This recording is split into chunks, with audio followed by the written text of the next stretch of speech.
Hi everyone, Az here from HeelvsBabyface from tomorrow. There might start being some more infinite Az again, as guess what? It's got to go back to the hospital. The GPU is massively overheating, which is causing problems when I'm trying to stream. Everything's fine for me, well, apart from massive heat. Anywho, that's not what we're here for. No, shut up, Az. Get on with the good stuff. Okay, fair enough. Right. Before I start this video, I'm going to give a... not a disclaimer. I'm going to give a warning. It's the best way that I can phrase this. If you're a stalwart WoW fan, you know, it's the greatest thing there'll ever be.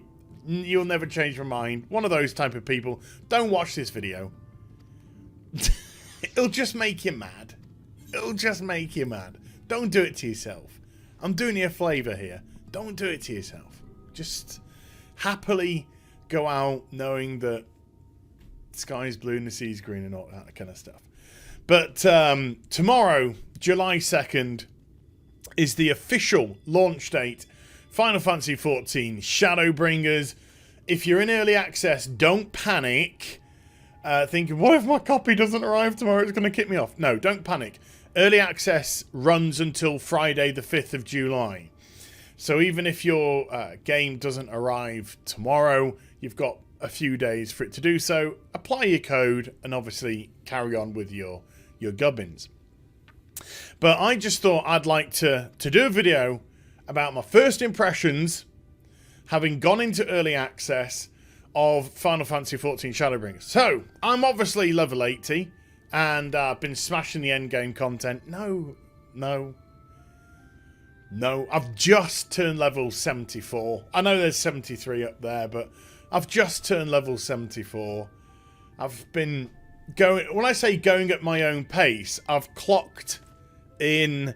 Well, I did an 11.5-hour stream on Friday, was it?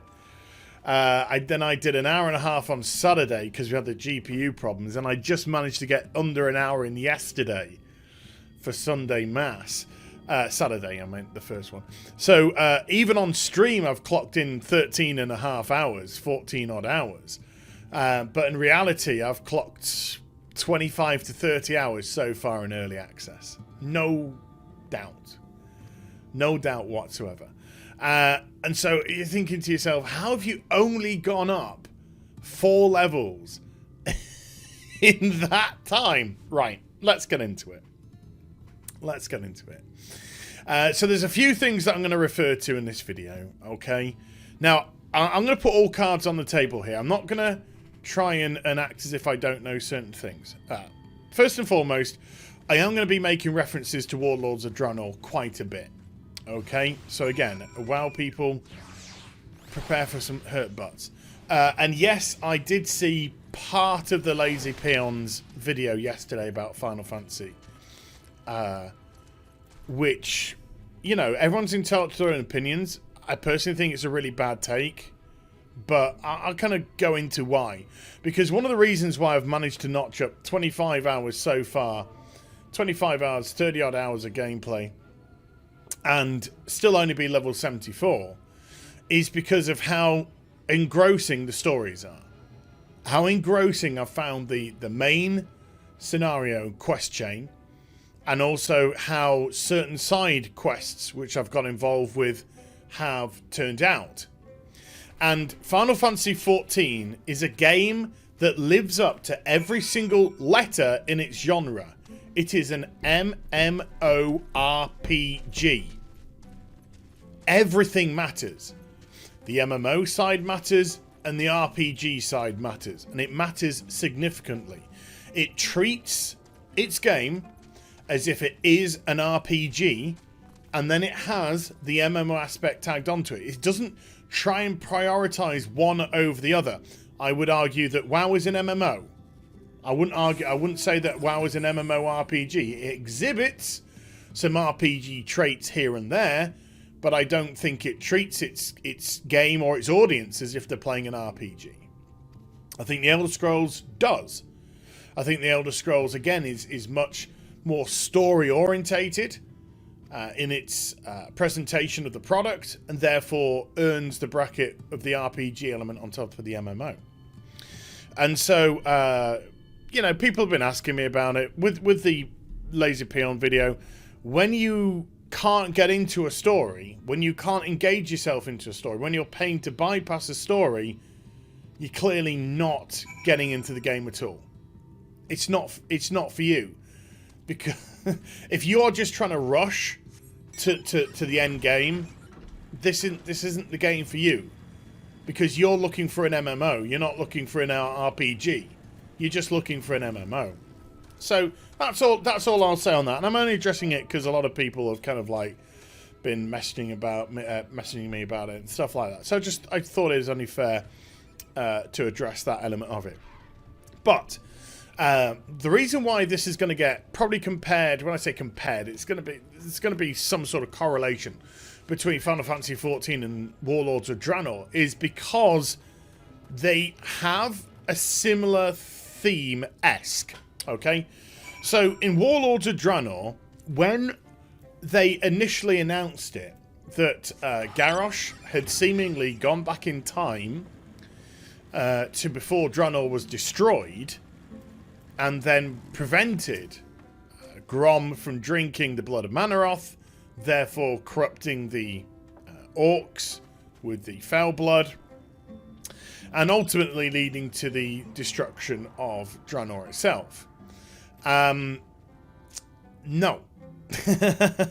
That's what we thought initially, but then Blizzard said, oh no, this is an alternative timeline, an alternative dimension.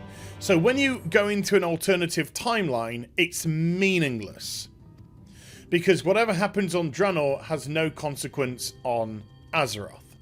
And that to me was the first massive problem with Warlords of Draenor. None of it mattered.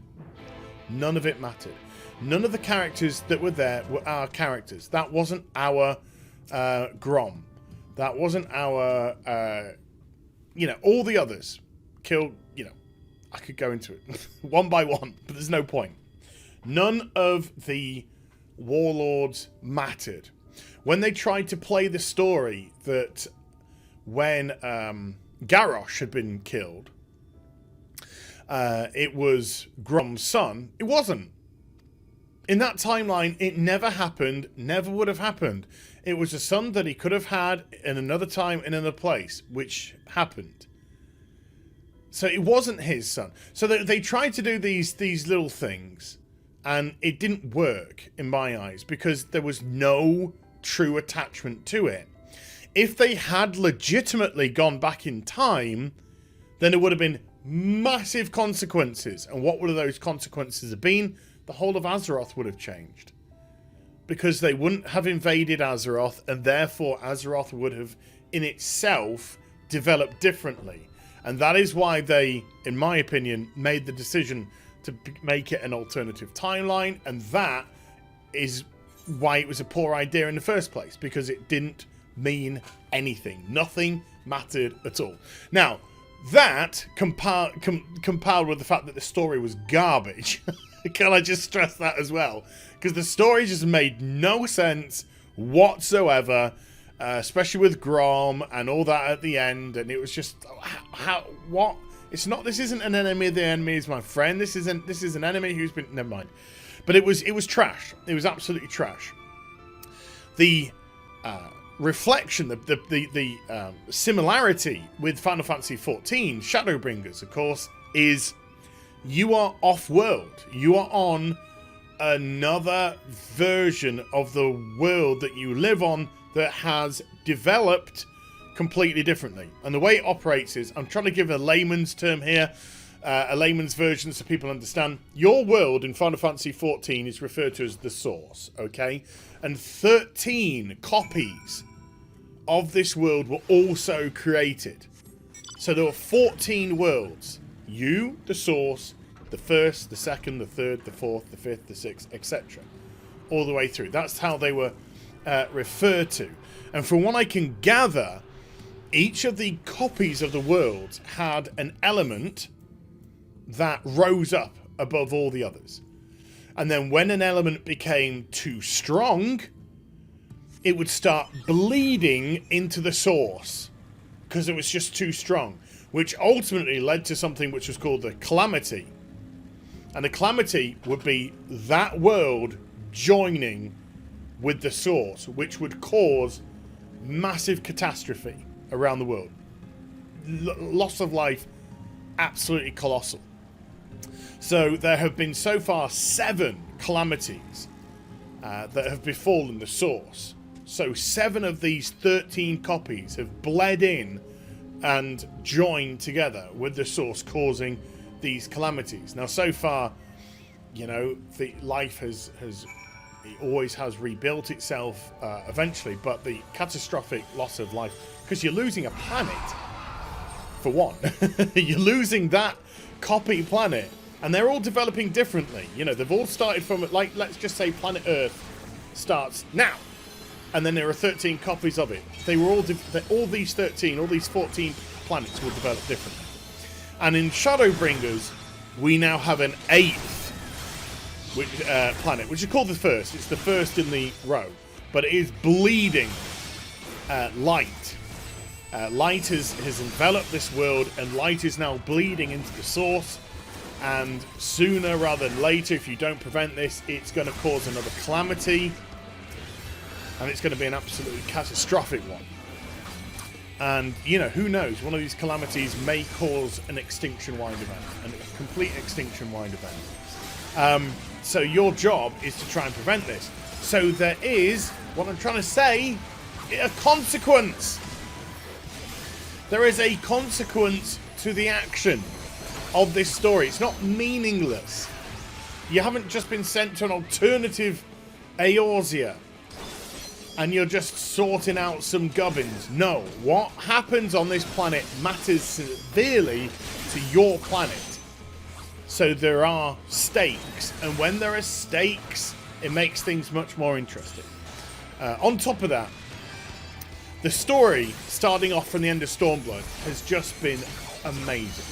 So far, I have been so engrossed in what's going on. Just reading every line, listening to every cutscene. It has just been an absolute pleasure to see what exactly they are trying to do with this expansion so far. And at level 74, and I'm not giving any spoilers, don't worry. I've suddenly got to a point in the story and I'm just like, oh, are we doing the right thing? So now there's a little bit of doubt which is setting in that we might not actually be doing the right thing here. So that the story clearly has a lot of twists and turns to take us down. And so far has just been wonderful, with discovering what befell our Scion comrades, and some very interesting elements as regards to time dilation and them. Why certain characters are being called certain things in the CGI sequence that we had leading into Shadowbringers. Urianger, or Urianger, whichever one you would prefer, referred to Y'shtola as Master Matoya. Why was he referring to Y'shtola as Master Matoya? That is explained. Why was Thancred running around at the time with a 12-year-old Minfilia? And I say at the time because when did that happen? Lots of interesting stuff. So how is there a Minfilia on the first? Because our Minfilia is no longer with us. She dead or joined with the Oracle of Light, or is the Oracle of Light, or part of the Oracle of Light, whatever you want to say. So all these questions are quite quickly, when I say quite quickly, they're answered, so, you know, during the leveling up process, and it's very cleverly done. None of what I have experienced so far in the storyline, I would say, has been contrived, has been forced. It's all been set up, and it's all been payoff so far. And it has been fantastic. And so I've done what I do when it comes to MMORPGs. I've done story, now I've been happy with what I've done, and then I've said to myself, let's just pull back. There's no rush. There's no rush to get to level 80. Not for me, anyway. No rush. So I backed off and I started to do some crafting, and crafting could only be opened up if you got the main story quest a certain distance. And then the Crystarium, the city, which is right by the Crystal Tower, is just colossal in size and beautiful. And every single solitary zone that I've gone to, the music, Jesus. The music in this game is breathtaking. Absolutely breathtaking. And on top of that, there are other secrets. And the reason why I'm not like disclosing them is because if people haven't got early access and are starting tomorrow, I don't want to ruin anything for them. But just little surprises that have sprung up in this storyline already.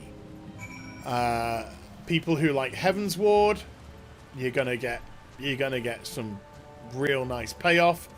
The whole Ascian storyline's gonna take off brilliantly as well. When I say take off, it's been going for obviously a while now, but it's going to continue very nicely indeed. We're going to come across some new villains, new allies, and then we're going to be a little bit questionable maybe about some as well.